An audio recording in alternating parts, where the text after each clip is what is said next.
This is then when we move on to Shoma's part.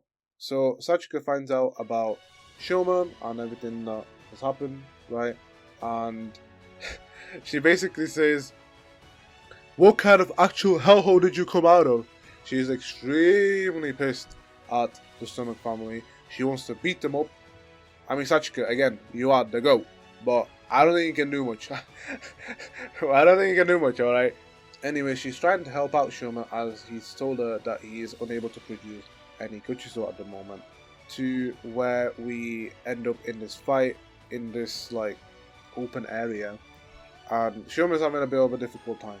He feels weak, and he's unable to fight the Bitter Gavv until Sachika scoops out some ice cream from this ice cream cart and she gives some to Shoma, saying that potentially he might produce a Gochizo. And this is when he remembers the time that his mom told him about whenever she feels sick, she has some ice cream, and that eventually makes her feel a little bit better. And this pops out a new Gochizo, a quite different Gochizo, in fact, one that can speak actually.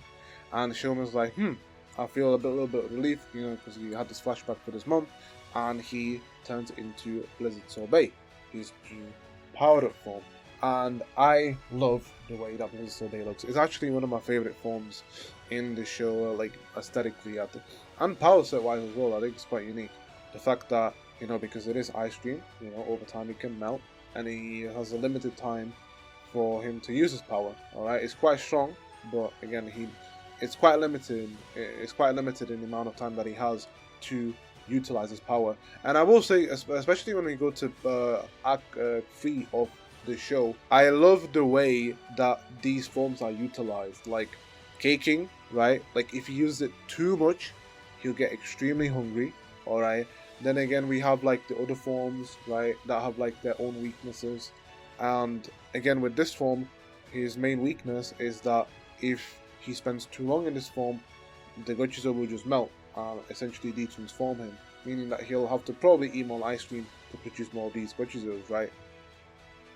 It's quite clever. It's just a unique way of like making this like gimmick. It makes the gimmick interesting, alright? It makes it feel like there are some stakes on the table when Shoma is fighting these granules slash whoever, right? And I like his power set. He's able to produce a little like glass statues, ice statues, and he essentially slides onto Bitter Gavv. He just like moves around and does a madness. I think this was done just to advertise the toy. Essentially, if you spin the Gochizo enough times, you get a jackpot sound. What he does with this is he puts all these Gochizo on the seat for the sword, and he just does like a quick attack where all of them are just sent towards Bitter Gavv.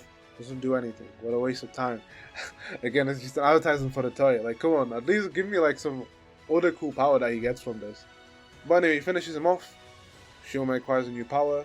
He feels a little bit at ease, but still he's not feeling that well. Sachika meets Raki for the first time technically in this episode, and she says, "You are cool. You are employed." Because Raki basically says, shouldn't you be scared of me like I'm a granule? And she's like, "Man, I don't care who you are, man. You're working here now. You're an unpaid worker." Now, as Raki is now employed, he reveals one of the biggest things in the show, and that is the fact that granules eat rocks. And Shoma basically says, because my mom can't eat rocks, obviously, we have to like live off by some plants and just some like other things, and as the granule wouldn't, have human food, but granules live off rocks. The more worth a rock has, the more tasty it is, which I find quite interesting. We just see like Raki just like munch on some random rock. Now, in this two-parter, we're essentially focusing a little bit on Rakia. I'm not going to talk about this two-parter in detail because I want to talk about the 27-28 in more detail. But essentially, we have this monster of the week who steals someone else's VTuber account. I did just say VTuber, okay. And that is the guy that we are following in this two-parter. He's a customer of Happy Pare, and he requests to go there to this VTuber. He confronts him. He says, "Hey yo, you stole my shit. Give me my shit back, man." Come on, man. And the VTuber pops out in the granule form, and I want to know what happens next. Rakia comes in, and they have a bit of a back and forth. We find out that Rakia is on a bit of a wanted list, as he's listed now as a Granite Hunter. And the Monster of the Week, he's trying to provoke Rakia a little bit. He essentially says, you know, this brother of yours that died, he seems like a coward to me, man. Couldn't keep up with the guard confessionally and stuff. And Rakia's not having any of it. You do not provoke Rakia, okay? Or you are finished. Or like, you are finished. And like the main thing that we get, right, like Rakia is more comfortable in the human realm. He connects with this kid, right, that used to have this VTuber profile, and he gets reminded of when he was with his brother, with this random guy, and he essentially bonds with him and helps him out. He defeats the Granute, and that's basically it, right? Again, I don't want to talk about this in detail because ultimately the biggest part of this is Rakia, him getting just more accustomed to the human realm and bonding. I don't care about the VTuber stuff, sorry, just nothing else VTubers. Shout out Vidal, right? Ultimately I don't care about this two-parter in like the grandsons and things until the end of the two-parter, because what's happening is while Hunter is using this new power, this chocolate power, he has a bit of a strain on his heart and he feels unwell. A lot of people feeling unwell in this show, by the way. And this two-parter ends in Hunter coming back to Sugar's place because, he wants to inquire him about why he's feeling unwell. And this is when he sees a lot of clone Shomas just gathering up around Sugar. And this is when we start the two-parter of 27 and 28. That is a lot to talk about, so I'm going to try to condense as much as possible, okay? Because the main thing to talk about is Hanto and how sorry I feel for this character, alright? And also Sugar. This is a moment for Sugar to shine in this two-parter. So, Hanto has a conversation between Sugar. He says, what is happening? How can you do this? I thought we are trying to defeat the Granutes. And he says, hey man, like, we're doing research, man. Like, what's the problem? I don't see the problem. And I will talk about this more. I will repeat myself basically, but the main thing that I will say about Sugar is he's extremely casual about things that are essentially quite horrific. Alright? Like the things that he does and that he tells us about are quite insane, but he acts extremely casual, and I find it so intimidating and kind of, I get shivers from Sugar sometimes when he says just casually to Hunter, come on back Hunter, let's continue man, everything's all gonna be okay. Like, what? This guy is insane. And Hunter leaves immediately because he's not having any of this, right? But because of his prolonged use of the chocolate Gochizo, he collapses. Shoma then finds him and takes him to Dente, where he basically, like I just said, he tells him that using this Gochizo always stimulates the Granite organ that is inside of him, which then puts a strain on his human heart. Now, there's obviously a problem because, prolonged usage of this will lead him to his death. And so Dente is trying to find a way for him to continue fighting, but also not killing himself as a result. And this is when Shoma confronts Sugar. He's hurt by the fact that his friend is dying, and he's not happy with Sugar. Until Sugar takes advantage of the situation, taking hostage a defenseless Shoma with the help of another clone Shoma. I love Shoma. Heaven for Hanto, not gonna lie. But Hanto eventually wakes up and he receives a call from Sugar where he says, alright Hanto, man, why did you leave, man? Can you just meet me at this parking lot? And I also have your friend, by the way. Can you say something? Yeah, so can you come? Now? And he goes to the parking lot. And this is when we get told a lot of stuff. Before I get into that, we get the reveal of the Bake Magnum and consequently the Kamen Rider Bake. I like the way he transforms. And again, this guy is acting so clueless, but he clearly knows what he's doing. I don't know what this guy's like whole thought processes, but he's just like, oh, what's that thing that you guys say? Henshin, and then he transforms. And it's just so like I'm sure like he knows what he's doing. He's acting stupid on purpose, right? Like anyway, he puts up a great fight against Shoma. I mean, kind of unfair though because Shoma's feeling extremely unwell. Yeah, he was able to use the onomatopoeia of, I think it's the cracking sound of like a biscuit, right? Because he used the power of the biscuit groceries that he made.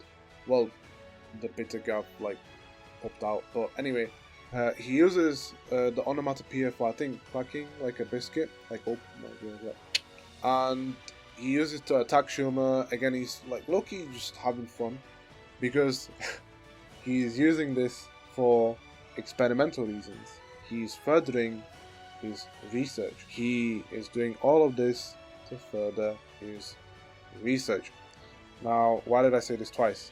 I don't know, but we get the reveal that to get to this point, he had to make a lot of sacrifices, including people dying. He has killed a number of people to the point that he's unable to actually count the amount of people that he has killed. He's like, 1, 2, I don't know, man. I just killed a lot of people, right, just to get to this point. Because, again, I have to make my research, guys. And Ando's just like, what is wrong with this guy? You know, the reason why he come to this conversation in the first place is because Shoma, while he is weak, he could technically beat up Sugar, but he finds it a little bit difficult to fight him because he is human.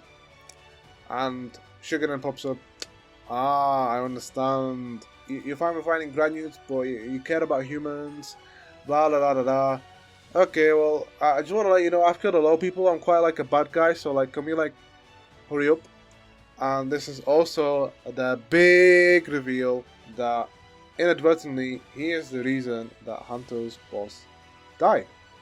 And again, he just says so casually, he says, how else was I gonna get you to like do this operation, man? Like, you were so hesitant about it, so I had to like give a bit of a push, man. Like, come on, like, we got somewhere now, like, come on, you got this power, come on, like, why are you so upset? And Hanto is just, he's lost it fully at this point. He just breaks down on the floor, you know, realizing that the guy that mentored him, like Loki, his father figure, died because of this random bum boy. Just, I don't know. I could talk about this for hours, but at the same time, it's just, at the end of the day, I just feel sorry for all these characters. They do not deserve all of this. They are too good for this world, for them to be going through all of this misfortune. And this is where we lead to episode 28, one of my favorite episodes in the show. I am not sure if I like this episode more than episode 14. Because, wow, this episode has a lot going on. We start off with Hanto going back to his old mentor's office. And he reminisces about the times that they have spent together, right? And this scene was heartbreaking. You know, Shoma comes in and he pushes Shoma. Hanto pushes Shoma to the ground and he's having a full mental breakdown, right? He says to him, why do you care about me, right? Like, why are you so worried about me? You are feeling unwell because of me. This bum. I've caused so much trouble for you guys, right? Like, because of me, you're not even able to transform. You're not even able to fight properly. And because of me, the guy that I cared about is died. Like, why did he die? Why couldn't it be me? Like, this guy literally says he wanted to die. Again, he's fully losing it, and Shoma's trying to calm him down. And it's just so unfortunate. Like, this guy has gone through so many things. Like, in a matter of, like, 10 episodes, he gets told how his mom died. He gets told how his mentor died. He gets told that he was used as a test subject, as a guinea pig. Like, at some point, like, he's just like, what's my worth, right? Like, what's the point of me being here? I'm wasting everyone's time. I'm basically making more trouble. It's just unbelievable. And the main thing I want to talk about in this episode is the fact that Hanto ultimately keeps thinking about the past. He keeps lingering about the past, and he's unable to let some things go. And this is where they have a conversation between each other in the morning after what has happened. And Shoma tells him, you know, I understand you have gone through a lot, but if you keep thinking about these things, it's never gonna make a difference unless you do something now. No matter what has happened in the past, you can do something now. And that is what matters. It doesn't matter what happens in the future. It doesn't matter what has happened in the past. Focus on the now. And now we need to deal with Sugar and also avenging your mum and your mentor, your boss. What a great thought to end on, right? Like with this video, like, you know, no matter what you guys go through, you know, like, I'm not gonna talk about it because it's about me, but you know, people go through things, all right, and then people stress about the things that are yet to come, but it doesn't matter unless you do something now. That's when it will matter the most because you are there, you are in that moment. Do something now. Just like very off topic for me, right? Like I haven't made a video in a long time, and now I have like nearly 3 videos to upload. I could like linger about the fact that I haven't made a video in a year, or I could be stressing about the fact that I have yet videos to upload, right? Like I still have so many videos to make. By the end of the day, what difference is going to make unless I make a video now, like I am now? Like I have realized that my microphone has messed up in my original recording, so I'm redoing it now. Like it's a very important thing to think about. Like, and I love the conversation that they have between each other. This is also when we get like the small hint about the Choco Frappe, because Hunter, as told before, he doesn't like sweet things. I think Choco Frappes are made out of coffee, like has like some coffee in it, so it gives some bitterness. Yeah, this is when we kind of just end it all, right? So Rakia goes to Sugar's office. He says, "I'm ending it now. Here, I'm ending it all now." And Sugar essentially says, "Can you do something? I need to go see Hunter." And Colossium is having a fight with Rakia while Sugar confronts Hunter and Shoma. And again, this guy, he literally comes up to Hunter and he's like, "Come on, Hunter. I know things happened like a few hours ago, but like, we have some things to do. Like, come on. I believe in you, man. We can do this. We can do this, okay?" And Hunter's just like, How are we still here? How are we still here? This is when we end up in, like, I really like this episode, but there's just the one thing that I will low-key nitpick. Like, it's kind of comedic, and I feel like it's a bit too comedic for this episode. Essentially, Shoma is fighting Sugar because Hunter, you know, he can't use the Choco Gojizo anymore, or just anything from his editor, as that's going to strain his heart even further. So he then goes to Dente. He literally goes on a bike to drive to Dente. He gets a new belt. Essentially, Dente used the manuscript for the Rastan gear to make a new one for Hanto, and possibly not having to strain his heart any further. And so, you know, he uses it, right? We find out that he doesn't have any Gochiso to put inside of this new Rastan gear. It's like a funny moment where like Dente says, "Oh, my brilliance is no longer here, man. How Neil is so much smarter than me now." I'm just like, come on, bro, like, don't put yourself down, man. You've still done a lot of things for us. Come on, like, so weird. But it's just tiny nitpick. Like, you're telling me that during this entire time, Shoma was just able to keep up with Sugar, while Hunter was just driven off to like, like probably like 5 miles minimum, right, to this cave, which would have been like minimum like an hour just to get back. Anyway, we have this beautiful scene where untransformed Hanto and Shoma are having a fight against Kamen Rider Gavv. I mean, they're struggling. I mean, they're not transformed, right? And this leads to a medical. Now, I'm saying medical because outside of the show, I think it's in the Terebikun, the magazine, we get a little synopsis for Frappe Custom, which is the new Gochizo that emerges from Shoma's Gavv. Now, we get told that it's essentially a medical between Shoma and Hanto's, you know, resilience and just like hope, right? But you can also argue that they are procreative. just want to put that out there. But this leads to Hunter using this Gochizu and turning into Frappe Custom. Now, I will just put on a side note, when I watched this live, I was shitting myself. I was so excited to see this film. It was amazing to see the debut for this film, or just the episode in itself, right? It was just a hype moment, right? Hunter comes to this conclusion with Sugar because Sugar keeps telling Hunter, "You can come back, we can continue this research, what's the problem?" And Hunter says, "I'm tired of this shit, I'm not continuing your stupid research anymore. If you think that we need to continue this ultimate evolution of whatever, which I'll talk about in a second, then fuck that. I am just going to continue being the weak human that I am and go beyond. I'm going to achieve my peak potential as a weak human," which, again, it's just I love the result for Hunter, and he's just tired. He wants to get this over and done with. He doesn't want any more people to be hurt, right? Because God knows what Sugar would have done if he just went back to him. And the Vi is insane. He's able to make knuckle duster made out of ice, and he beats the heck out of Sugar. And this is when he uses the finisher. The finisher is quite cool. He does a rider kick, and he lands on like in front of Sugar. And as Sugar is about to fire a blast, he gets frozen, and Hunter then punches Sugar into the air like 18 rockets.